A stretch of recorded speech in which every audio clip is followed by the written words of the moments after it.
예, 오늘 우리 영적 건강을 진단하라 우리 네 번째 시간인데요. 우리 창세기 28장 우리 16절 말씀을 중심으로 하나님의 임재에 민감한가, 하나님이 함께 계신다 하는 사실에 대해서 얼마나 이렇게 민감하게 경험하고 있는가, 이런 주제를 가지고 함께 도전을 받았으면 좋겠습니다. 어쩌면 좀 충격적인 조사인데요.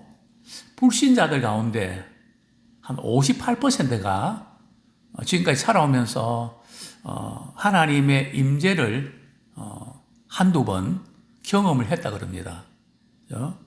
불신자들 가운데. 그런데 신자들 가운데 말이죠, 하나님의 임재를 경험한 분들이 13%가 평생 한두 번 경험했다. 괜찮은가요? 또 신자들 가운데 32%는 하나님의 임재하심을 경험한 적이 없다고 이렇게 조사가 됐습니다. 불신자가 오히려 더 하나님 임재를 경험하는 것 같은 느낌을 받는데, 그만큼 이게 하나님의 임재하심이 뭔지를 잘 모르는, 그죠? 하나님 임재하시면 무슨 소리가 들리는 건가요? 눈에 무언가 보이는 건가요? 그죠? 많은 분들이 하나님의 임재하심이 뭔지를 잘 모르고, 또 하나님께서 분명히 계시는데도 그거를 깨닫지 못하는, 그래서 우리가 신앙생활을 하면서 이렇게 많이 힘들어지기도 하고 죄의 유혹에 말이죠, 쉽게 넘어가는 이런 경우들 종종 보게 되는데요.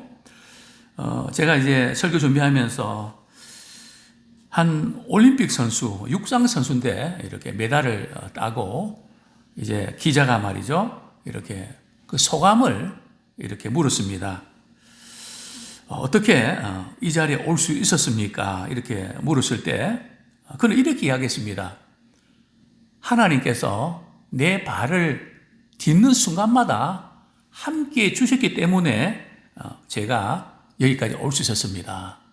발을 내디딜 때마다 함께 주셨다는 거죠.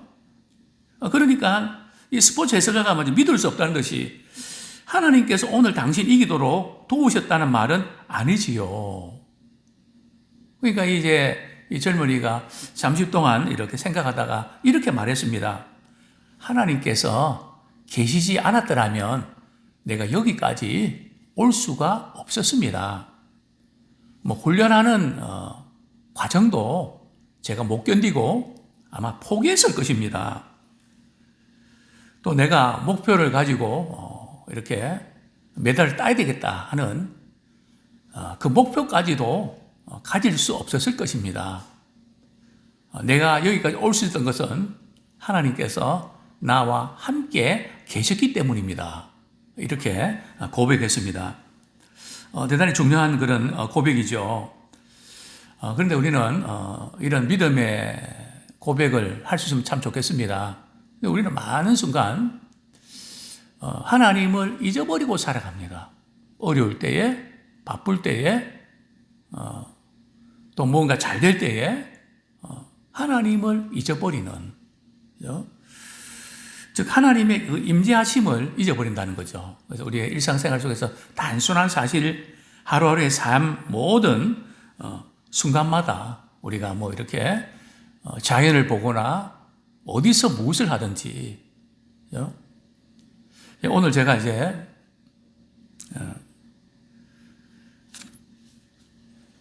대치동 이제 엄마 아파트에 이제 엄마 시장이라 그럽니까? 엄마 상가 가서 이제 엄마 상가 이제 갔는데 감자탕을 사야 되는데, 이 감자탕은 앞에 6명까지만 이렇게 한번 이렇게 되고 그 다음에는 떨어진단 말이죠. 제 집사람하고 이제 또 어디 가야 되고 그래서 제가 그럼 자리 지킬게 딱 했는데, 이제 이렇게 카운트 하는 분이 저를 보고 할아버지는 양이 안 될 것 같대요. 그냥 가시죠. 그래서 저는 또 이렇게 포기를 잘 못하잖아요. 그래서 뭐 어떻게 되겠지 하고 말이죠. 이렇게 버티고 있으니까 제 앞에 어떤 할머니가 저 바빠서 갈래요 하고 하더라고요. 제가 그때 어떤 느낌을 받았는가 하면 우리 천국에 들어가는데 우리 앞까지 해서 들어가고 나는 못 들어가면 못 들까? 그 생각이 먼저 들었습니다. 왜냐하면 제가 믿음이 좋아서가 아니라 우리 믿음의 사람들은 모든 것을 영적으로 연결시키는 그런 실력이 있잖아요. 왜요? 하나님의 관점으로 바라보니까. 그 얼마나 감사합니까? 그리스도 안에 새로운 피조물이기 때문에 하나님의 눈으로 바라볼 수 있는 좌절도 성공도 이런 놀라운 이 모든 것들이 우리 하나님의 은혜인 줄 압니다. 자, 첫 번째로 우리는 하나님의 임재를 얼마나 자주 경험하는가. 하나님의 임재에 대해서도 어떤 분들은 민감한 편인 사람이 있는가 하면 어떤 분들은 둔감한 분들도 있습니다. 그죠? 대표적인 사람들은 노아 같은 경우 말이죠. 하나님께서 노아에게 나타나셔서 방주 지으라고 한 100여 년 이상, 뭐 어떤 분은 120년 이야기하는데 어쨌든 그 비도 이렇게 내리지 않는 그곳에 말이죠. 산꼭대기에 말이죠. 방주를 짓는다는 거. 이 하나님의 임재하심 없이는 하루 이틀은 할 수 있지만 그렇게 긴 세월 말이죠. 그렇게 순종할 수 있을까요? 그러니까 신앙의 그 확신, 하나님의 임재하심에 확신이 없는 사람은 생활 속에서 움직일 수 없다는 거죠. 긴가민가 해갖고는 좀 어렵고 힘들면 안 해버리죠. 또 뿐만 아니라 아브람, 갈대아 우르에서 하나님께서 아브람 부르실 때 떠나라. 그죠? 뭐 가나안 땅에 말이죠. 무슨 뭐 이렇게 집 계약하고 이렇게 간 것도 아니고 뭐 땅도 없고 뭐 전혀 생소한 그런 곳에 하나님의 말씀을 쫓아가지 않습니까? 우리 하나님의 말씀을 쫓아가는 것도 하나님의 임재하심에 대한 확신이 있을 때에 하나님의 말씀을 따라서 쫓아가는 겁니다. 그죠?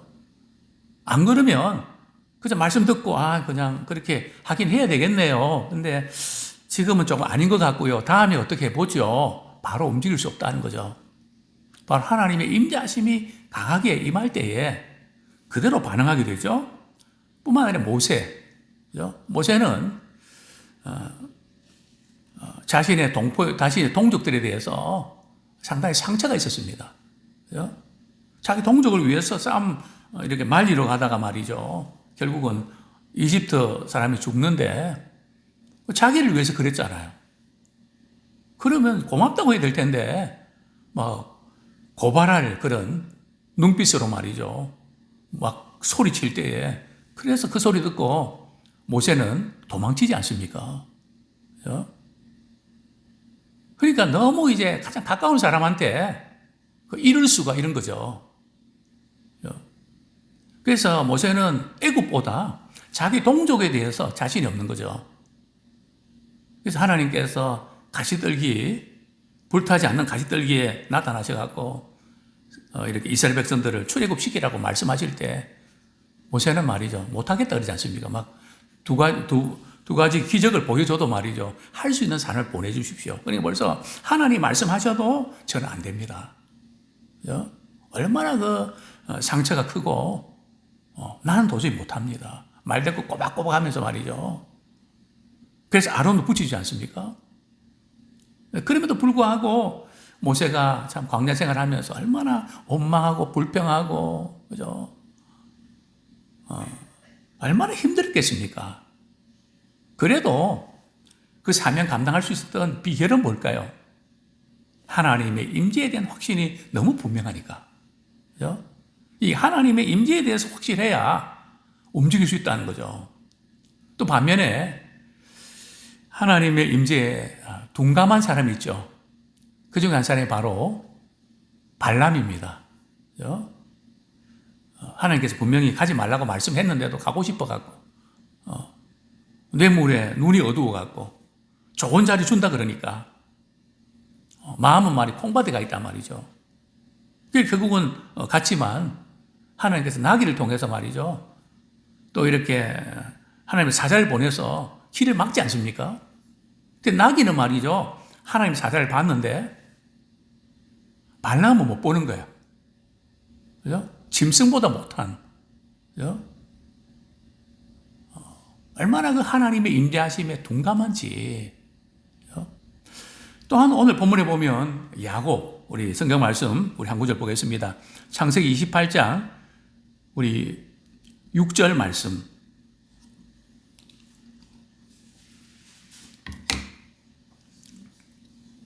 28장 6절 시작. 야곱이 잠이 깨어 이르되 여호와께서 과연 여기 계시거늘 내가 알지 못하였도다. 네?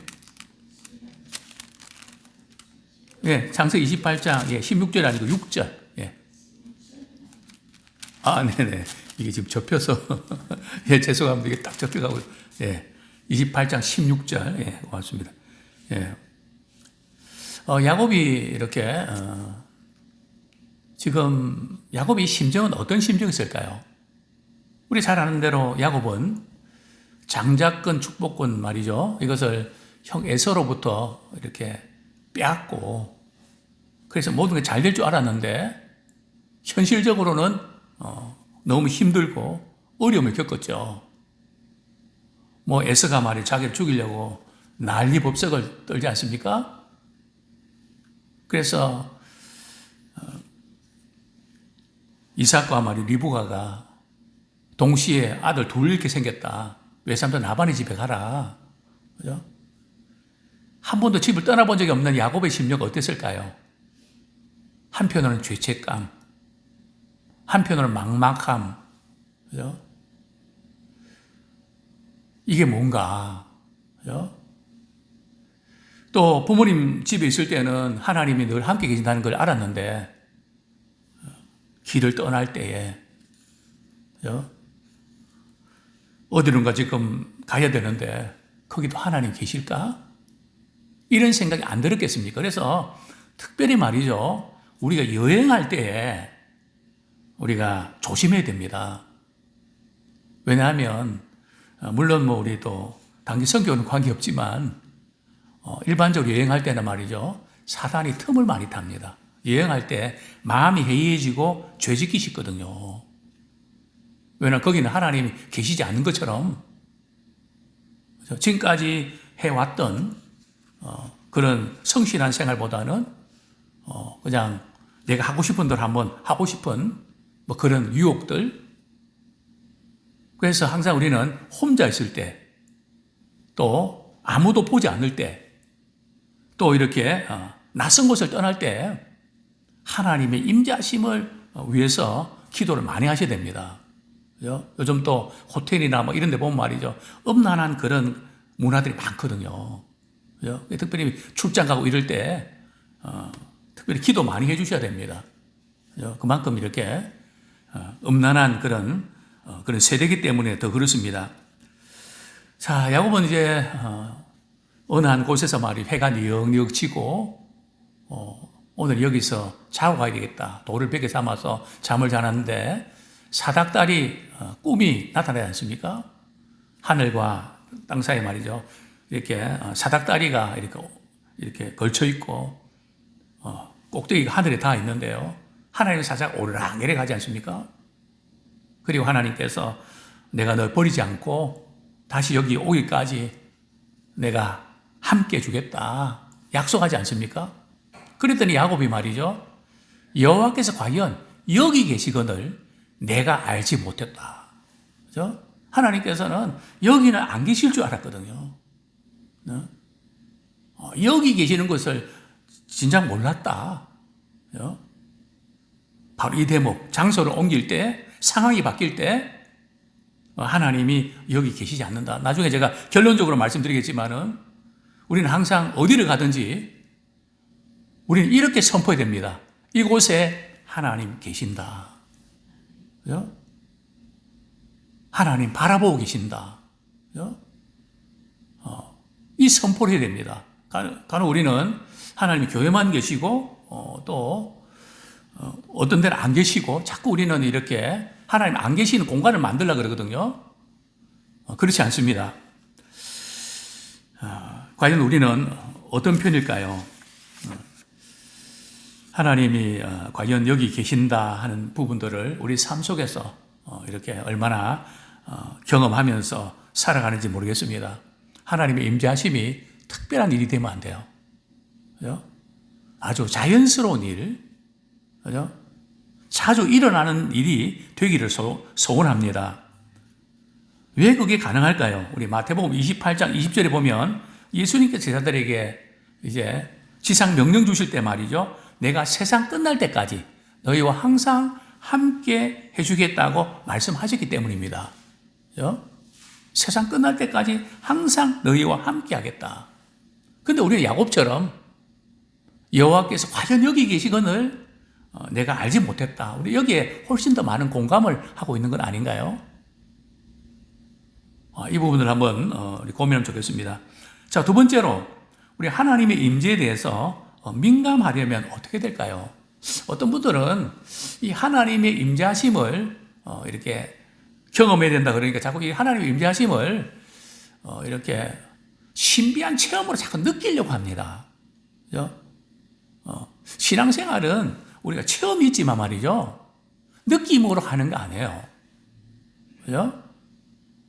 자꾸 뭔가 화끈하고 뜨겁게 모든 건 이제 뜨거운 신앙은 좋은데요. 그걸 자꾸 느끼는 것은 위험합니다. 왜요? 이단으로 빠지거든요. 사단의 미혹으로 빠진단 말이죠. 그죠? 또 우리 교회에 어떤 분도 결국은 문제가 됐는데요.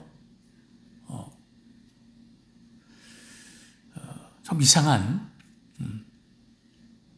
눈에 보이는 거, 귀로 듣는 거, 그죠? 이런 것에 대해서 잘못되는 그런 경우들을 우리 많이 보게 됩니다. 자, 첫 번째로 우리 하나님의 임재를 이렇게 둔감한 이유가 뭘까요? 어떻게 민감하게 우리가 경험할 수 있을까요? 첫 번째는 성경을 통해서 하나님의 임재하심을 경험하게 됩니다. 성경은 누구의 말씀이죠? 하나님의 말씀이잖아요. 하나님의 말씀이면 하나님이시거든요. 그렇죠? 그리고 우리가 말씀을 읽을 때에 하나님의 임재하심을 경험하게 되죠. 그렇죠? 또 말씀을 우리가 또 읽을 때에 우리는 이렇게 깊이 이제 묵상하면서 말이죠. 그 말씀이 우리 영혼 속에 스며들도록 해야 됩니다. 그냥 읽는 걸로 끝내지 말고, 그죠? 그 말씀이 우리의 영혼 깊은 가운데서 스며들고, 또 그 말씀에 반응하는 그런 우리가 되기를 소원합니다. 성경을 통해서 우리가 하나님의 임재하심을 우리가 느끼지 못할 때도 있습니다. 그죠? 분명히 성경을 통해서 우리 하나님 임재하심을 느끼게 되는데, 그런데 우리 하나님의 임재하심을 우리가 경험하고 안 하고, 그것도 우리에게는 중요하지만 우리 하나님의 임재하심을 경험하지 못한다고 해서 하나님은 우리와 함께 하시지 않는 걸까요?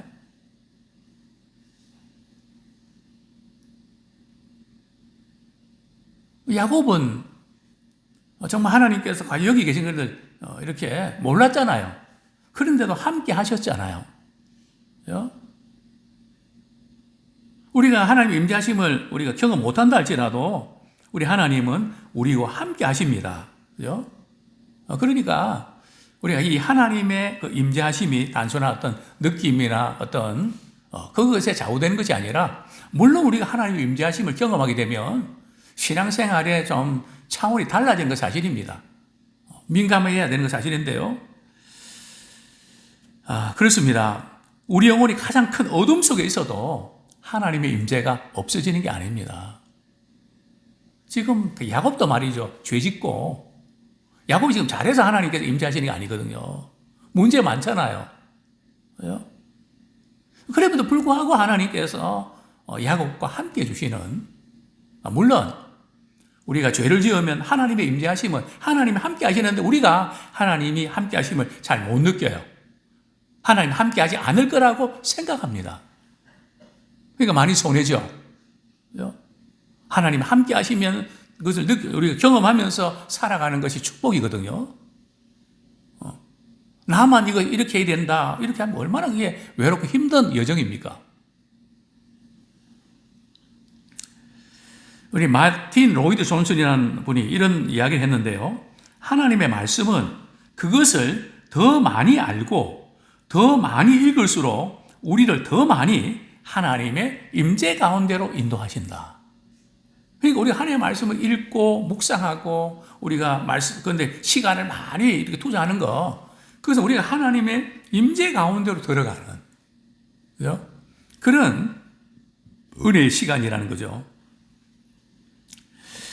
우리 하나님의 임재하심을 경험하려고 그러면 성경을 규칙적으로 또 성경을 읽는 이것이 우리의 습관이 되기를 소원합니다. 자, 두 번째로 기도로 하나님과 대화할 때 하나님의 임재하심을 더 민감하게 경험하게 되죠. 어떤 분은 이렇게 말합니다. 하나님 멀리 계신 것 같아요. 어떤 분은 하나님을 가까이 계신 것 같고 어떤 분은 하나님이 멀리 계신 것 같습니다. 우리가 기도할 때 하나님 아버지 할 때에 그 아버지가 말이죠. 하나님이 저 멀리 아늑한 지평에서 저 멀리 계신 것 같고 어떤 분은 바로 여기 계신 것 같이 차원이 다른 이유는 뭘까요?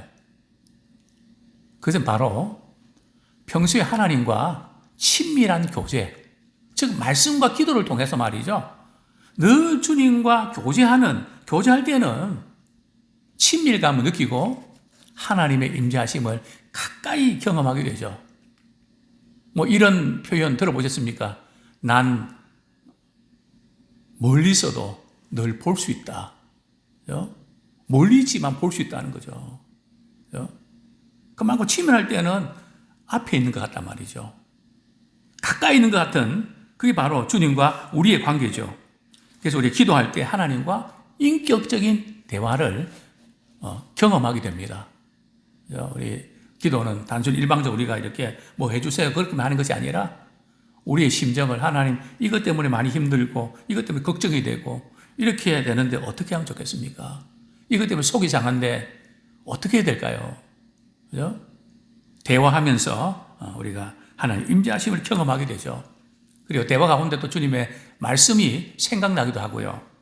자, 세 번째로 예배나 성만찬을 통해서 하나님의 임재하심을 감지하게 됩니다.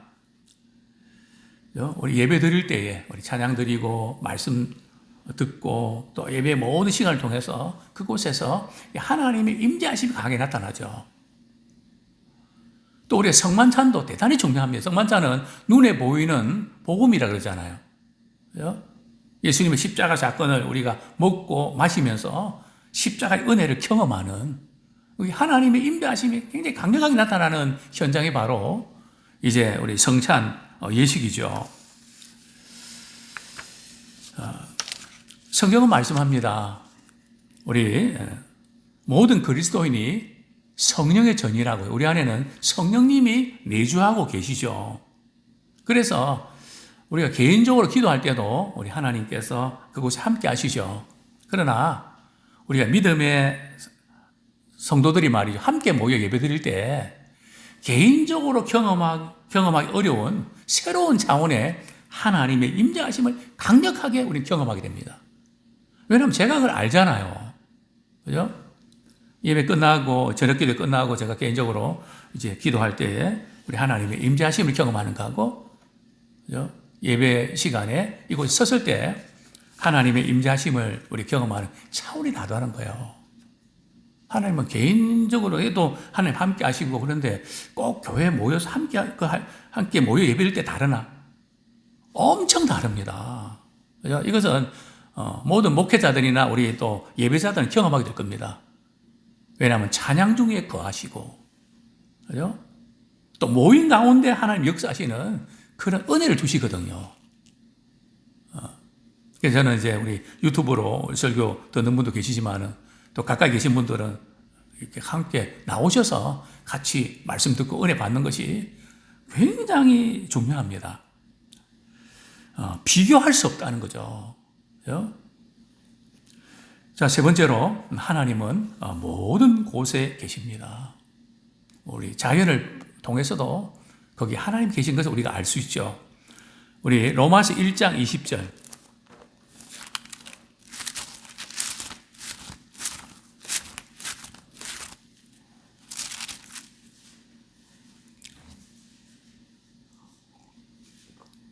시작. 창세로부터 그의 보이지 아니하는 것들 곧 그의 영원하신 능력과 신성이 그가 만드신 만물에 분명히 보여 알려졌나니 그러므로 그들이 핑계하지 못할지니라.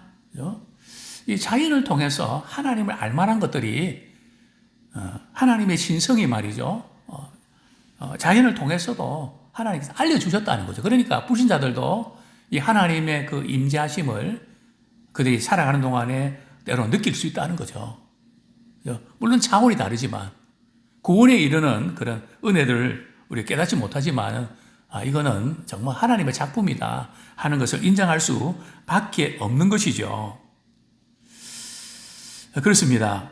또한 하나님은 우주 전체, 그죠? 온 우주 가운데 함께 하시죠. 시편 139편 7절부터 12절까지 어떤 경우들은 너무 힘들거려서 하나님 피하고 싶은, 그죠? 그런 힘든 때도 때로는 있죠. 그러나 우리가 피한다고 하나님 거기 안 계실까요? 다시스로 간다고 하나님 거기 안 계실까요? 우리 139편 우리 7절부터 우리 10절까지만 같이 읽겠습니다. 시작. 내가 주의 영을 떠나 어디로 가며 주의 앞에서 어디로 피하리까? 내가 하늘에 올라갈지라도 거기 계시며 스올에 내 자리를 펼지라도 거기 계시니이다. 내가 새벽 날개를 치며 바다 끝에 가서 거주할지라도 거기서도 주의 손이 나를 인도하시며 주의 오른손이 나를 붙드시리이다. 그죠? 하늘에 올라가고 바다 끝에 갈지라도 거기에서도 주의 손이 나를 인도하시고 나를 붙드신다. 어디 가도 주님의 눈을, 시선을, 임재하심을 피할 수 있는 곳은 없다는 거죠. 뿐만 아니라 우리 개개인의 일상생활 가운데서도 우리 하나님은 임재하십니다. 시편 139편 우리 1절부터 4절까지 같이 한번 읽겠습니다. 시작. 여호와여 주께서 나를 살펴보셨으므로 나를 아시나이다. 주께서 내가 앉고 일어섬을 아시고 멀리서도 나의 생각을 밝히 아시오며 나의 모든 길과 내가 눕는 것을 살펴보셨으므로 나의 모든 행위를 익히 아시오니 여호와여 내 혀의 말을 알지 못하시는 것이 하나도 없으시니이다. 하나님께서 우리를 말이죠. 어떻게 보셨다고요? 그냥 지나쳐 보시는 게 아니라 살펴보셨다는 거죠. 자세히 아신다는 거죠. 그죠? 내가 앉고 일어서는 것. 그죠? 우리 연세 드신 분들은 앉고 일어서는 게 되게 힘들죠. 아이고 소리가 나오죠. 그죠? 뿐만 아니라 우리의 생각을 밝히 아신다는 거죠. 우리가 무슨 생각하고 어떤 고민하고 어떤 것 때문에 힘들어하는지 우리 하나님께서는 밝히 낱낱이 아신다는 거죠. 뿐만 아니라 내가 가는 모든 길들, 그죠? 좁은 길, 넓은 길, 그죠? 장애물이 있는 길, 평지, 산길, 우리 인생에 여러 가지 거쳐야 되는 그런 길들을 아시고, 뿐만 아니라 내가 눕는 것을 살펴보셨으므로, 그죠? 눕고 일어나는 거. 우리는 이제 잠자리에서도 하나님 나를 보고 계신다. 거기서도 하나님 함께 계신다. 그죠? 또 우리의 혀의 말, 우리가 무슨 말 하는지, 그죠? 어떤 말을 하는지 그 부분도 다 아신다는 거죠. 그죠? 이 하나님의 그 임재하심. 그죠? 그렇습니다. 특별히 우리가 하나님의 눈을 의식하는 것이 때로 부담스럽지만 때로는 얼마나 감사한지 모릅니다. 저는 이 창세기 이제 39장 9절에 보면 보디발의 아내가 말이죠. 요셉을 유혹하지 않습니까? 그죠? 혼자 있으면 말이죠. 그냥 유혹하고 막 그러지 않습니까? 피가 끓는 그런 요셉이라고 정욕의 그런 것이 없을까요? 얼마나 강렬했을까요? 식구들이 있나요? 그죠? 그럼에도 불구하고 유혹을 물리치는 비결이 뭘까요? 우리 창세기 39장 9절.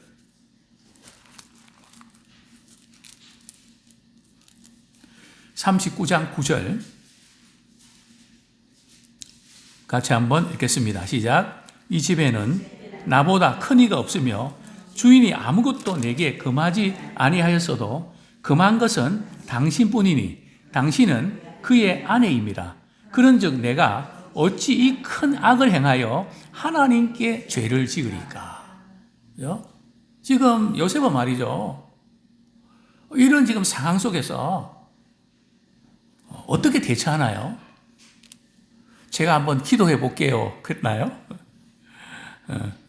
이런 상황은 물론 우리 기도도 필요하지만 그죠? 내가 어떻게 하나님 앞에 큰 악을, 큰 죄를 지을 수 있습니까? 하나님이 보고 계신데, 그죠? 하나님이 듣고 계신데, 그죠? 바로 이 하나님의 임재하심에 대한 확신 때문에 요셉은 죄의 유혹을 물리칠 수 있었던 거죠. 우리 잠언 15장 3절 읽고 말씀 뵙겠습니다. 잠언 15장 3절.